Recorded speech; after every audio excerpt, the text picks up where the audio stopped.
Les intérêts de l'Amérique, selon Trump, sont de mettre fin à la guerre. Et après une thérapie de choc collective, Zelensky a été envoyé réfléchir à des concessions territoriales, tandis que les partenaires européens ont été invités à réfléchir aux garanties qu'ils sont prêts à offrir eux-mêmes à l'Ukraine. Trump souhaite recevoir une réponse de la coalition des volontaires dès la semaine prochaine.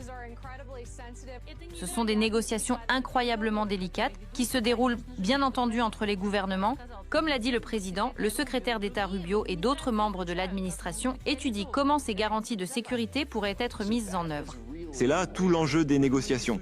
Les Ukrainiens veulent des garanties de sécurité, les Russes veulent un certain nombre de territoires.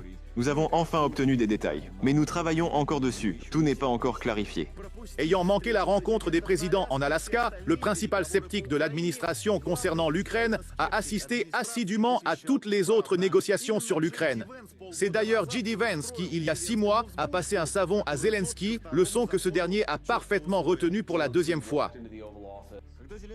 Quand Zelensky est entré dans le bureau ovale, j'ai parlé avec lui, avec le président Trump, ainsi qu'avec certains hauts représentants de la délégation ukrainienne.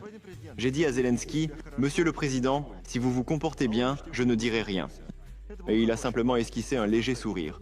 C'était une petite façon sympathique de briser la glace. Le vice-président a également vu à quel point les Européens hésitent à donner des garanties à l'Ukraine sans les États-Unis.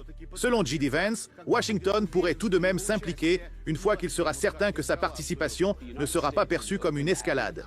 Les États-Unis sont ouverts au dialogue, mais nous n'allons pas prendre d'engagement tant que nous n'aurons pas déterminé ce qui était nécessaire pour mettre fin à la guerre en priorité. C'est une conversation personnelle que nous aurons tous sur ce qu'il faut faire pour mettre fin à la guerre. Mais quoi qu'il arrive, quelle que soit la forme que cela prendra, les Européens devront assumer une part du fardeau. En ce qui concerne l'aide militaire à Kiev, les États-Unis pourraient ne laisser que la fourniture de renseignements sans lesquels aucune garantie de sécurité ne pourra fonctionner. Le groupe américain compte plus de 150 satellites militaires, tandis que la coalition européenne en possède environ 30. Le Pentagone a déjà annoncé à ses alliés que sa participation à toute garantie envers Kiev serait minimale. Il ne faut donc même pas envisager d'analogie avec l'article 5 de l'OTAN, prévient dans les pages du journal L'American Conservative l'ancien conseiller de Ronald Reagan, Doug Bandow. Washington ne devrait pas accorder de garantie de sécurité contre la Russie, qui possède l'arme nucléaire. L'Ukraine n'a jamais représenté pour les États-Unis ne serait-ce qu'un intérêt secondaire en matière de sécurité.